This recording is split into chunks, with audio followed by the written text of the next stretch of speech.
In this video, we will show you how to add signature in Outlook. To add signature in Outlook, you can just click this settings icon and select signatures.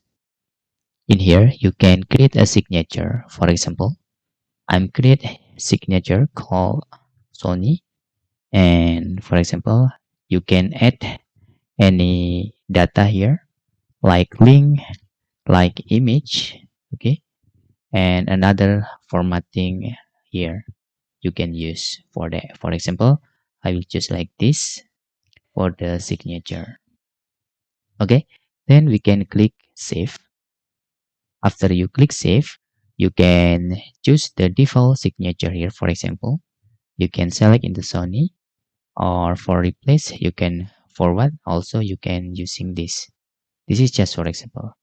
To delete the signature, you can just click delete button here, just click save. Okay, then we can click close.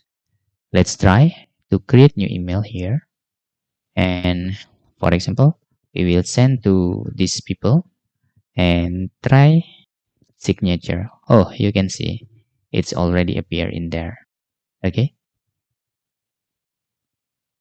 just click send. After that, after you send the email, if you send the email, you can see the signature will follow like this. And that's all. Tutorial how to add signature in Outlook. If you have any questions, you can fill in the forms comment below, and thanks for watching.